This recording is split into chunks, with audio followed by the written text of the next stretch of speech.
So, hello everyone, and welcome back to STW Sports. I'm host Samuel Wright, joined by Newcastle United fan Alfie Claw. Well, Alfie, there's only one place to begin. It is the takeover at Newcastle United from the Saudi Arabia, 300 million. The 14-year reign of Mike Ashley has come to an end. How are you feeling right now? I mean, right now I'm pretty content. It took a while to sink in, but on the day when that news broke around about 5-6 o'clock, I was over the moon. Just elation. The fact that I don't think many fans thought this day would come. I don't think any of them could really see life without Ashley, and now that it's finally on the horizon, it's pretty mental, to say the least. Obviously, you've suffered so many setbacks in the last couple of years with a deal like this, when it's looked like it's been so close that it's fell through at the last minute. You said, obviously, then you didn't really believe it would happen. Is that one of the reasons why? And I mean, the Mike Ashley 14-year reign, never really feeling like it was going to end. Is that just a relief in itself? Yeah, I mean, you can keep the riches, of a potential to win titles and all that. I mean, we would have taken anyone at this point, to be quite honest. Just to get him out of the club is ridiculous, and I think it does kind of hurt us to see that he's linked to Derby to take them over. Because I would not wish that man on any football club. Just an awful owner. Yeah, certainly. I mean, linked with Derby is certainly strange news, really, from that point of view. I don't think any football club would want him after seeing what he's done to Newcastle as well. In terms of looking to the future, though, Alfie, players you could possibly sign going forward. I mean, obviously, every Newcastle fan surely made a crazy starting 11 in their mind. Yeah. So, and any players for you, realistically, right now, this season in particular? I mean, there's too many really to pick from, because, I mean, the world's oyster right now. But I mean, I think the policy going forward, especially by January, I think stability is definitely needed, because we mustn't forget we're 19th place right now. We haven't had a win yet. And, I think, first protocol, first transfer really as a manager, to be quite honest. I mean, the news has broke recently that Steve Bruce is probably going to be out before the Spurs game. Graham Jones going to be taking over as interim just for one match. But I mean, to get someone like an Antonio Conte, Lucien Favre, who has been linked as well, someone like that who can bring the club forward long term would be excellent. But players-wise, centre half, midfielder, and a backup striker is really what we need in January. So I mean, off the top of the dome, James Tarkowski from Burnley's looking like a good one. Maybe someone young in the striker position as well. We're lacking a bit of, I'd say youth isn't a massive priority, but I mean, it wouldn't hurt to have a young lad up front to come in and learn from a player like Wilson. But I mean, in the midfield as well, I think Donny van der Beek it's a pipe dream, to say the least. But if he was to come in January, that'll be insane. I mean, obviously, as well, this season, as it hasn't started too well, no wins yet for Newcastle after 7 games. What sort of things are you expecting from this season, though? Obviously, depending on who the manager is, maybe. What sort of season are you expecting from Newcastle? I mean, I've got no expectations, to be quite honest, for this season. It's all new to us. The potential of actually getting somewhere as a football club in the top flight.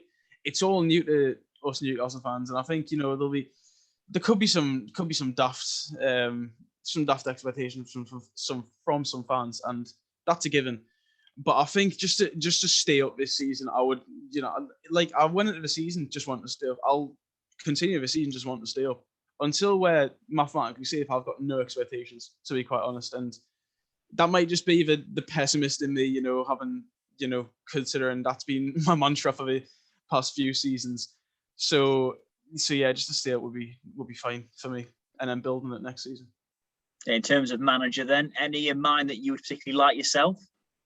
Well, like I said, Lucien Favre and it was Antonio Conte popping up, but I mean, Conte just bursts out of me, to be quite honest, as a manager. Tried and tested, seasoned veteran in the game, and he's been in the Prem before as well. Obviously, he won the Prem with Chelsea, and that was an excellent season for him as well. He was really, really good then. So I mean, he's top. He's the top man right now for me. But I mean, anyone else is better than Steve Bruce to me at this point, to be quite honest. So I mean, again, it's just everything is just so open right now. It's really hard to pinpoint what we really need or want. In terms of the project, I mean, obviously we saw Man City go through this back in 2008-9. How many years are you expecting it to take for Newcastle? Do you think it will be a couple of years, maybe of mid-table, then building your way up towards the top?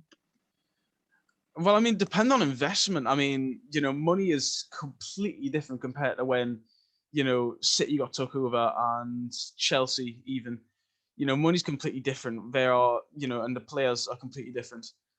We can invest very well in certain areas, and potentially, with a January with the potential to spend upwards of 200 million, and then a summer after that where we've got about 3 months to debate on who we want to bring in and where we want to improve in the squad. I think there's high potential for Europa Conference or even Europa League. In the 2022-23 season, I think with a right manager going forward and investment in the right areas, just not too much to the point where the squad doesn't gel enough and we just completely crumble. I think there's really good potential for us to sort of just burst onto the scene quite easily, considering, we've seen that from other teams recently as well. West Ham last season. And I mean, don't want to call it too early, but Brighton have been excellent this season. They're chilling around the top of the table. So, it's early days to predict these sort of things. But I mean, if I'm being optimistic, then hopefully somewhere around those areas. I'm asking this every Newcastle fan at the moment about: are you dreaming of Champions League football right now in a few years' time? Oh, 100%, 100%. Nights down at St James's under the lights and seeing massive teams come there every week in the group stages and maybe progressing to the knockouts, and even just going like abroad for some matches.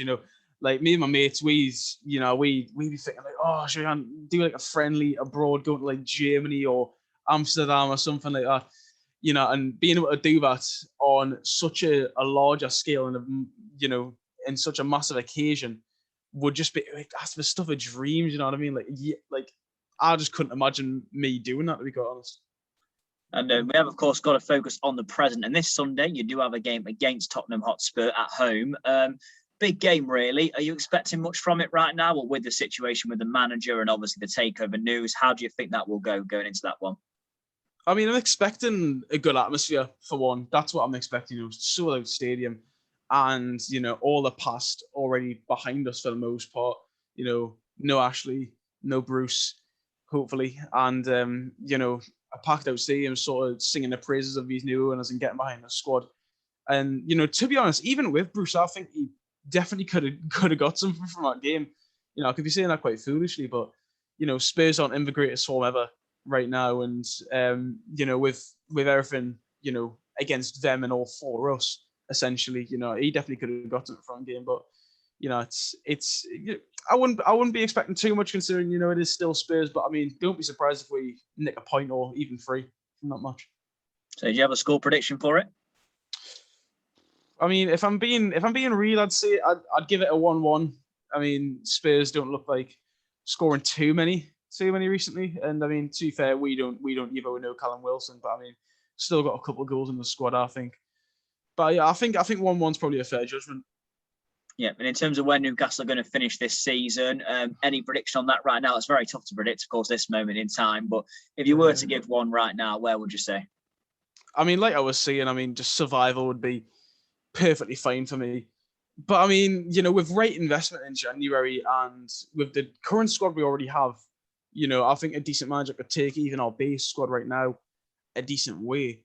But with some better players in January, I could definitely see us, getting upwards to around 12th to 10th, maybe breaking at the top half would be nice. But I mean, I'm not expecting anything too special. Yeah, excellent. Well, that's all we've got time for today. Anyway, Alfie on STW Sports, thank you very much for joining me. And yeah, good luck to Newcastle this upcoming season. But I'm sure now it's only way is up for the Toon Army. Here's the hoping.